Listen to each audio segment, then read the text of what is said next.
नवाज़ news में भली car हमाया संजा सैयद आया बिशारत सुमरो नजर वजनासी खास खबरों ते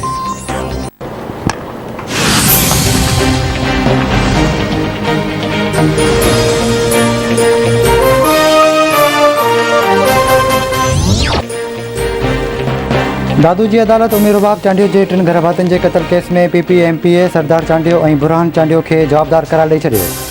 सरदार चांडियो मॉडल कोर्ट के फैसले के सुप्रीम कोर्ट और हाई कोर्ट में चैलेंज करने जो ऐलान कर छॾियो। संदसि चवण आहे त फैसले में खेनि ॾोही करार न ॾिनो वियो। केस में को भी सबूत पेश न कयो वियो। अदालत जो हर फैसलो क़बूल है। उमेरुबाग चांडियो अदालती फैसले के सिंध के शऊर की सोभ करार ॾींदे चयो आहे त खेसि यकीन है त अदालत में इंसाफ़ ज़रूर मिलंदो।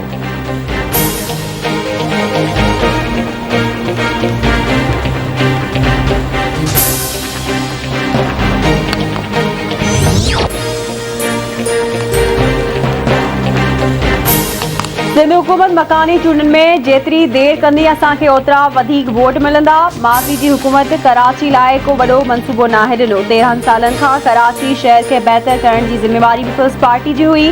कराची जे ज़ख़्मनि ते मरहम वफ़ाक़ रखंदो। वफ़ाक़ जे 5 मंसूबनि ते कमु जारी आहे। एहसास एमरजेंसी तहत कराची खे 7 ऐं सूबे जे ॿियनि ज़िलनि में 65 अरब रुपया विरहाया पिया। कोशिश हूंदी त 2023 में नयूं चूंडूं नई आदमशुमारी तहत थियनि। वफ़ाक़ी वज़ीर असद उमर जी अली ज़ैदी ऐं ॿियनि सां गॾु कराची में प्रेस कॉन्फ्रेंस।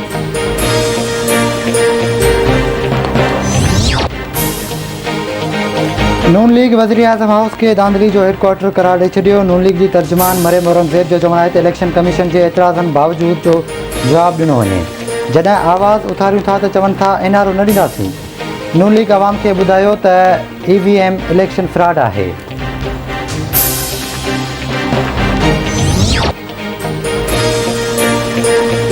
सिंध समेत सॼे मुल्क में सुभाणे कैंटोनमेंट बोर्ड जी चूंडुनि जूं तयारियूं मुकमल। 42 कैंटोनमेंट बोर्ड जे 219 वार्ड्स में चूंड दंगल लाइ मजमूई तौर ते 1559 उम्मीदवार मैदान में लथल।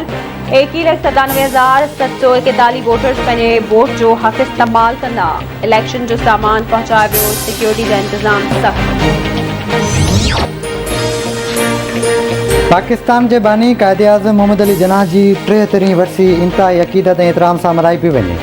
गवर्नर इमरान इस्माइल और वॾे वज़ीर सैयद मुराद अली शाह की कायदे आज़म की मज़ार ते हाज़िरी। गवर्नर इमरान इस्माइल चवे तो क़ौम मुतहद थी मसइलनि और चैलेंज जो मुक़ाबलो किया है।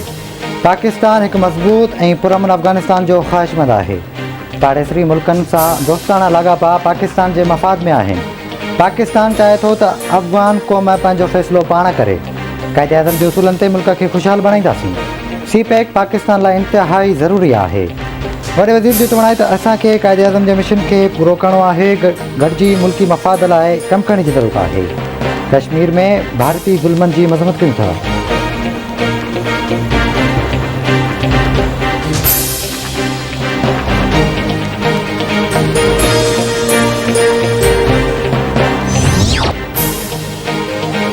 सिंध जो नाले वारो मल पहलवान इमदाद भमरो गुर्दन की तकलीफ़ सबब लाडाणो करे वियो। इमदाद भमरो जो मर्द गंबत वेझो दरगाह नानक यूसुफ में मिटी माफ़ हवाले कयो वियो। संदसि जनाज़े नमाज़ में ज़िंदगी के मुख़्तलिफ़ शोबनि सां ताल्लुक़ रखंदड़ शख़्सियतुनि मिटनि माइटनि ऐं शहरनि शिरकत कई।